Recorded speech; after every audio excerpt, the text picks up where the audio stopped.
క్రీస్తునందు ప్రియులారా, మన ప్రభును లోకరక్షకుడైన యేసుక్రీస్తు పేరట మీ అందరికీ నా హృదయపూర్వక ధన్యవాదాలు తెలియజేస్తూ ఉన్నాను. ప్రియమైనటువంటి దేవుని వల్లారా, ఈరోజు మనము యేసుక్రీస్తుల వారు సిలువలో పలికినటువంటి మొదటి మాటని మనము ధ్యానిద్దాం. గనుక మీరందరూ కూడా చాలా జాగ్రత్తగా నేను బోధించే ప్రతి మాటలు చాలా జాగ్రత్తగా వినాలని ప్రభు పేరట నేను మీకు మనవి చేస్తూ ఉన్నాను. ప్రియమైనటువంటి దేవుని వల్లారా, యేసుక్రీస్తుల వారు సిలువలో పలికినటువంటి మొదటి మాటలో మనకేం కనబడుతుంది అంటే ప్రియులారా, క్షమాగుణము కనబడుతుంది. ఈ క్షమాగుణం అన్నటువంటిది అందరిలో ఉండదు, కొంతమంది దగ్గర మాత్రమే ఉంటుంది. అందులో యేసుక్రీస్తు వారిలో ఉన్నదానికంటే క్షమాగుణం నాటి నుండి నేటి వరకు ప్రపంచంలో ఏ ఒక్కరిలో కూడాను కనబడదు అని ప్రతి ఒక్కరు కూడాను తెలుసుకోవాలి. ప్రియమైనటువంటి దేవుని వల్లారా, ఆ మాటని మనం ధ్యానిద్దాం. లూకా సువార్త 23 అధ్యాయము 4 వచనాన్ని మనము ధ్యానిద్దాం. యేసు, తండ్రి వీరేమి చేయుచున్నారో వీరెరుగరు గనుక వీరిని క్షమించుమని చెప్పెను. ప్రియమైనటువంటి దేవుని వల్లారా, తన మరణానికి ముందుగా యేసుక్రీస్తుల వారు పరలోకమందున్న కన్నతండ్రైనటువంటి దేవాది దేవునికి పలుకుతున్నటువంటి 7వ మాటలలో మొదటి మాట అని ప్రతి ఒక్కరు కూడా తెలుసుకోవాలి. ఈ మొదటి మాటలు మనము చూడగలిగినప్పుడు యేసుక్రీస్తుల వారిని ఎవరైతే చంపుతూ ఉన్నారో, యేసుక్రీస్తుల వారిని ఎవరైతే ముండ్ల కిరీటం పెట్టారో, యేసుక్రీస్తుల వారిని ఎవరైతే 1 దెబ్బలు కొట్టారో, యేసుక్రీస్తుల వారిని ఎవరైతే కాళ్ళకు చేతులకు మేకులు దిగగొట్టి చంపుతూ ఉన్నారో, అటువంటి వారిని పరలోకమందున్న తండ్రైనటువంటి దేవాది దేవునికి యేసుక్రీస్తుల వారు ప్రార్థన చేస్తూ ఉన్నాడు. ప్రియమైనటువంటి దేవుని వల్లారా, ఇక్కడ యేసుక్రీస్తుల వారు ఏమని తండ్రిని వేడుకుంటున్నాడంటే, తండ్రి వీరేమి చేయుచున్నారు ఎరుగరు గనుక వీరిని క్షమించుమని తండ్రిని ప్రార్థించినట్లుగా మనం చూస్తాం. ప్రియమైనటువంటి దేవుని వల్లారా, ఇంత గొప్ప మనసు, ఇంత గొప్ప క్షమాగుణం అన్నటువంటిది ప్రపంచములో ఎవ్వరు కూడాను కనబడరు. అది కేవలం యేసుక్రీస్తుల వారిలోనే కనబడుతుంది అని ప్రతి ఒక్కరు కూడా తెలుసుకోవాలి ప్రియులారా. ఇకపోతే ప్రియులారా, యేసుక్రీస్తుల వారిని మాదిరిగా మరొక వ్యక్తి కూడాను, యేసుక్రీస్తుల వారిని మాదిరిగా తీసుకొని మరొక వ్యక్తి కూడాను తన మరణానికి ముందుగా తనకు చంపుతున్నటువంటి వారిని, యేసుప్రభుల వారిని ఏమని ప్రార్థిస్తూ ఉన్నాడో ఆ మాట కూడాను మనం ధ్యానిద్దాం ప్రియులారా. ఆ మాట ఎక్కడ ఉంటుందంటే ప్రియులారా, అపుస్తుల కార్యము 7వ అధ్యాయము 60 వచనములో ఈ విధముగా వ్రాయబడి ఉన్నది. అతడు మోకాలుని, ప్రభువా వారి మీద ఈ పాపము మోపకుమని గొప్ప శబ్దముతో పలికాను. ప్రియమైనటువంటి దేవుని వల్లారా, ఇక్కడ మనకు స్తెఫను కనబడుతున్నాడు. స్తెఫను మొట్టమొదటి హతసాక్షిగా బైబిల్ గ్రంథమందు మనకు కనబడతాడు. ప్రియమైనటువంటి దేవుని వల్లారా, స్తెఫను ప్రసంగిస్తూ ఉండగా యూదులు అతని మీద అసూయపడి ఈర్షా ద్వేషముతో అతన్ని రాళ్లతో కొట్టి చంపుతూ ఉన్నారు. ఏ యూదులైతే స్తెఫనును రాళ్లతో కొట్టి చంపుతూ ఉన్నారో అటువంటి వారి గురించి ఇక్కడ స్తెఫను ప్రార్థిస్తూ ఉన్నాడు. ప్రియమైనటువంటి దేవుని వల్లారా, ఒక పిచ్చి కుక్కని రాళ్లతో కొట్టి చంపుతున్నట్లుగా ఇక్కడ యూదులు స్తెఫన్ని రాళ్లతో కొట్టి చంపుతూ ఉన్నారు. ఏ స్తెఫన్ అయితే రాళ్లతో కొట్టబడుతూ ఉన్నాడో ఆ స్తెఫను వారి గురించి ప్రార్థిస్తూ ఉన్నాడు. ప్రభువా వారి మీద ఈ పాపము మోపకుమని గొప్ప శబ్దముతో పలికెను. ప్రియమైనటువంటి దేవుని వల్లారా, ఇక్కడ మనం బాగా గమనించినట్లయితే యేసుక్రీస్తుల వారిని స్తెఫను మాదిరిగా తీసుకున్నాడని ఈ మాటల్ని బట్టి మనం చెప్పవచ్చు. ఎందుకంటే ఇటువంటి పలుకులు, ఇటువంటి క్షమాగుణం అనేటువంటిది యేసుక్రీస్తుల వారిని మాదిరిగా తీసుకున్న స్తెఫనులో కూడాను కనబడుతుంది. ప్రియమైనటువంటి దేవుని వల్లారా, నిజమే కదా, మనకు ఎవరైనా ఒక మాట అంటేనే మనము తట్టుకోలేకపోతున్నాం. వారి మీద మనము పరువుదవ కేసులు పెడుతూ ఉన్నాం.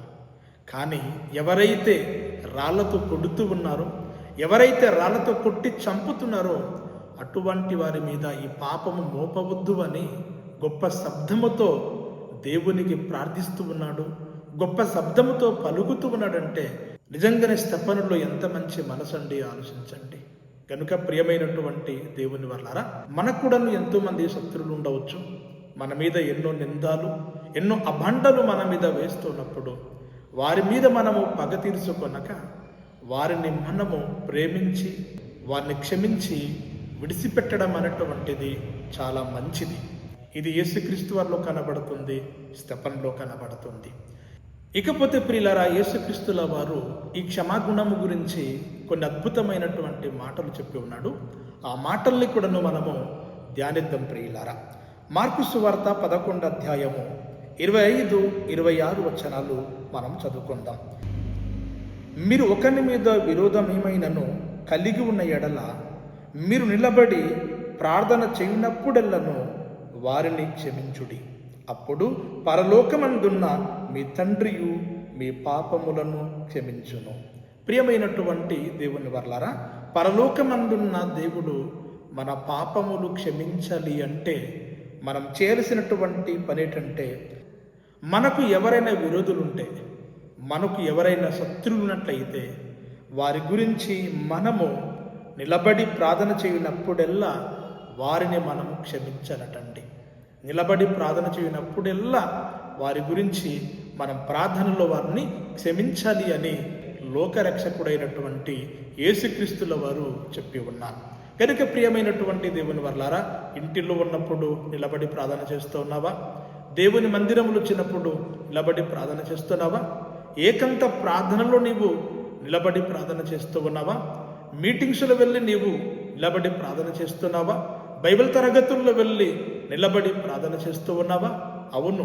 ఎప్పుడు నిలబడి ప్రార్థన చేస్తున్నావో, నీవు నిలబడి ప్రార్థన చేయనప్పుడల్లా నీకెవరైనా శత్రువులు ఉంటే, నీకెవరైనా విరోధులు ఉంటే వారిని క్షమించుమని పరలోకమందున తండ్రిని మనము ప్రార్థన చేయాలట. అంతేకాకుండా ప్రియులారా, పాపము లేనివాడు ఈ లోకములో ఎవరు కూడా లేరు. ఏ భేదము లేదు. అందరూ పాపము చేసి దేవుడు అనుగ్రహించు మహిమను పొందలేకపోవచ్చున్నారు అని పరిశుద్ధ లేఖనాలు తెలియజేస్తూ ఉన్నాయి. అంతేకాకుండా ప్రియులారా, మనలో ఎవరైనా నాలో పాపము లేదు అని చెప్పుకుంటే వాడు అబద్ధికుడు అని కూడాను పరిశుద్ధ లేఖనాలు తెలియజేస్తూ ఉన్నాయి.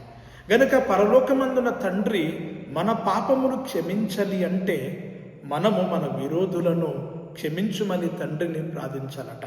శత్రువులను మనము క్షమించగలిగినప్పుడే పరలోకమందున దేవుడు కూడాను మన పాపములు క్షమిస్తాడు అని దేవుని యొక్క లేఖనాలు తెలియజేస్తూ ఉన్నాయి. యేసుక్రీస్తుల వారు తన బోధ ప్రారంభించినప్పుడు ఈ మాట చెప్పాడు.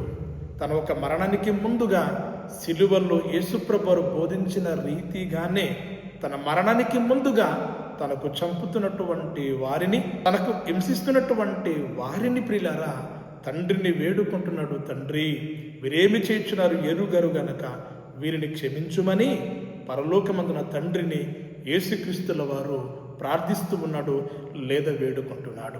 అంటే ఈ మాటల్ని బట్టి మనకేమర్థమవుతుంది? తాను చేసిన బోధ ప్రకారంగా యేసుక్రీస్తు వారు నడిచినట్లుగా, పాటించినట్లుగా మనము చూస్తాం.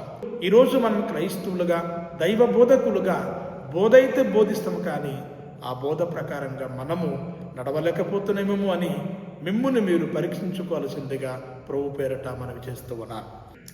ఇకపోతే ప్రియులారా, మరొక మాటని కూడా మనం ధ్యానిద్దాం. మత్తయి సువార్త 5వ అధ్యాయము 44వ వచనములో ఈ విధముగా వ్రాయబడి ఉన్నది.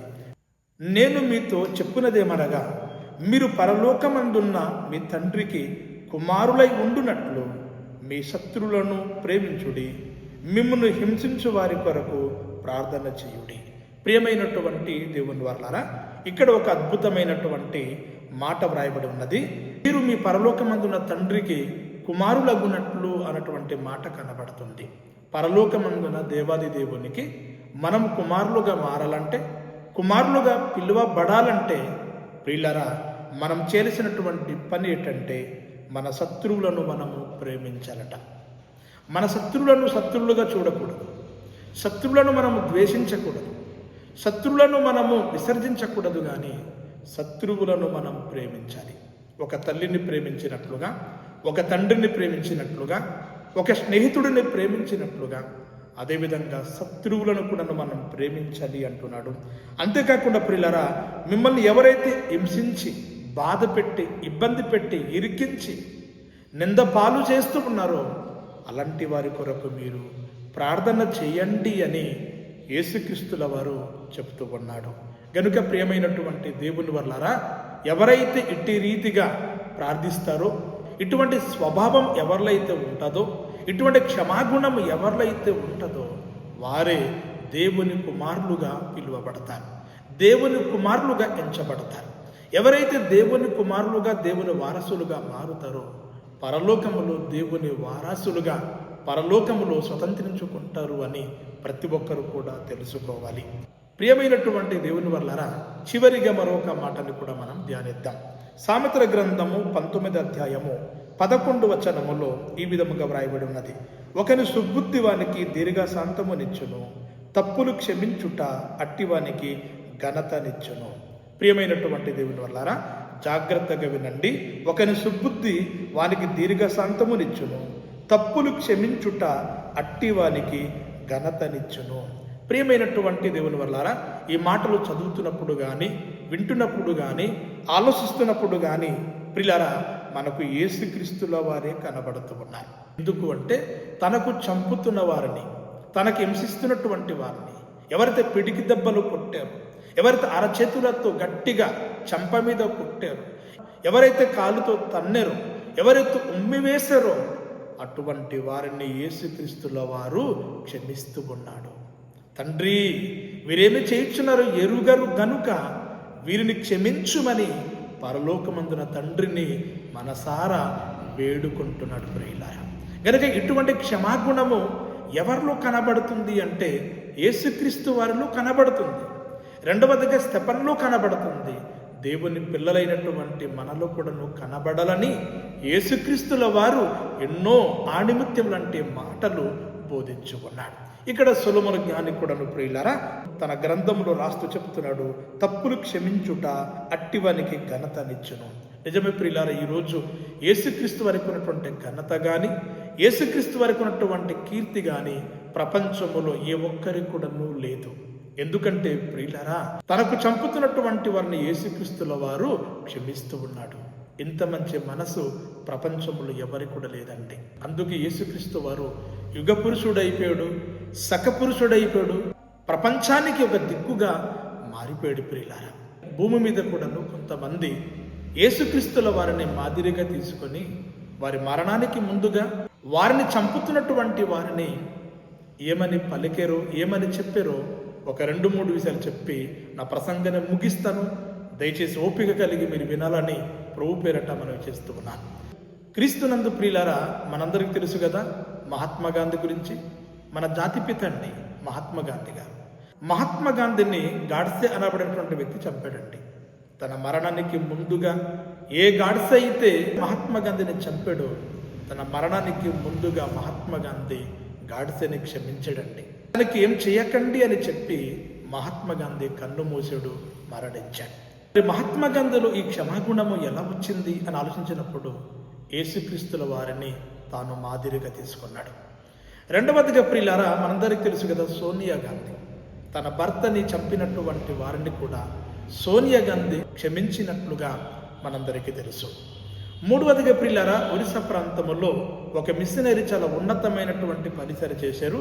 అతని పేరు ప్రియులారా గ్రహం స్టైన్ అనేటువంటి మిషనరీ చాలా ఉన్నతమైనటువంటి పరిచయం చేశారు. మతోన్మాదులు ఆర్ఎస్ఎస్ వాళ్ళు ప్రియులారా తను ఒక 2 పిల్లలను చంపినప్పుడు ప్రియులారా తన భార్య అయితే చంపినటువంటి నరహంతకులను క్షమించినట్లుగా మనం చూస్తాం. ప్రియులారా, ఏమైనటువంటి దేవుని వర్లారా, యేసుక్రీస్తు వారు పలికిన మొదటి మాటలో క్షమాగుణం అనేటువంటిది కనబడుతుంది. గనుక లెంట్ డేస్ పాటిస్తున్నటువంటి మనము, ఉపవాస దినాలు పాటిస్తున్నటువంటి మనము, గుడ్ ఫ్రైడే పాటిస్తున్నటువంటి మనం ప్రియులారా, యేసుక్రీస్తు వారిలో ఉన్నటువంటి క్షమాగుణం మనలో ఉందా? యేసుక్రీస్తు వారిలో ఉన్న క్షమాగుణం మనలో ఉందా లేదా అని పరీక్షించుకొని యేసుక్రీస్తు వారి అడుగుజాడల్లో యేసుక్రీస్తు వారిని మాదిరిగా తీసుకుని నడవాలని ఈ కొద్ది మాటలు చెప్పి ముగిస్తున్నాను. దేవుడు మీకు మీ కుటుంబములను ఉన్నతంగా దీవించును గాక.